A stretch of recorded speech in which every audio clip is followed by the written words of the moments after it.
લખપત તાલુકાના પીપર મુકામે કોમી એકતાના પ્રતીક સાવલસા પીર બાબાનો ઉર્ષ મેળો યોજાયો, જેમાં હિન્દુ મુસ્લિમ ભાઈચારા સાથે મેળાનું સફળ આયોજન કરવામાં આવ્યું, જેમાં અસંખ્ય લોકો જમીન પર હોળીની પ્રતિકૃતિઓ સાથે જુલુસ કાઢી તેમના પૂર્વજો પરંપરાને આગળ ધપાવી રહ્યા છે.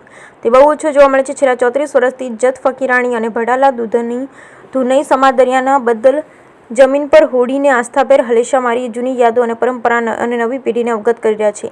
કચ્છના ભડાલા સમાજ સાવલસા પીરના ધુનાઈની ઓળખાણથી પ્રખ્યાત છે અને 450 વર્ષથી જોડાયેલા છે. ખાસ વાત છે એ કે જ્યારે મેળામાં સાવલા પીરની નિયાઝ રાખવામાં આવે છે, તે નિયાઝ જ્યાં સુધી ભડાલા ધુનાઈ નારો ન આપે ત્યાં સુધી કોઈ નિયાઝને લઈ પણ ન શકે. આ જૂની પરંપરાથી ચાલુ છે. મેળાની છેલ્લી રાત્રે પણ સાંજે ભડલા ધુનાઈની એક નિયાઝ રાખવામાં આવે છે, જેને કચ્છીમાં ફરની દેગ કહેવામાં આવે છે અને આ નિયાઝ ખાસ કરામત જેવી કહેવાય છે.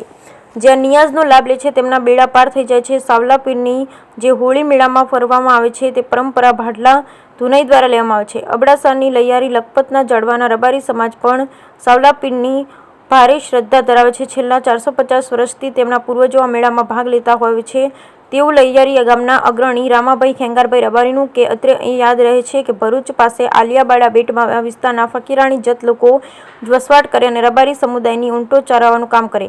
સાવલા પીરની 7મી પેઢીના વારસદાર દાદા સાવલા પીર ગામે રહે છે અને આ વિસ્તારના હિન્દુ મુસ્લિમ લોકો તેમને પડ્યો બોલ ઝીલે છે. ફકીરાણી જત ગરસિયા અને ડાણેના જત અને હજીયાની જત ભડાલા ધુનાઈ સમાજના રબારી સમાજના લોકો સાવલા પીરમાં અખૂટ શ્રદ્ધા ધરાવે છે એવું સમુદાયના મુસ્લિમ ધર્મગુરુ સૈયદ અબ્દુલસા પીપરવાળાએ જણાવ્યું હતું. નારાયણ સરોવર પોલીસ સ્ટાફનો બહુ સારો સહયોગ રહ્યો તે બદલ નારાયણ સરોવર પોલીસ સ્ટેશનમાં તમામના સ્ટાફને સૈયદ અબ્દુલસા દ્વારા આભાર વ્યક્ત કર્યો. મેળાનું સંચાલન મેળાના મુખ્ય આયોજક સૈયદ અબ્દુલસા પીપર, દાડા સાવલા પીપર, ભડાલા ઉસ્માન ગાભા, હાજી સુલેમાન પઢિયાર, રબારી રામાભાઈ ખેંગાર, જત હસન હાજી મામદ એ તમામ લોકોનો આભાર વ્યક્ત કર્યો. બ્યુરો રિપોર્ટ સૈયદ ઇસ્માઇલ શાહ પીપર.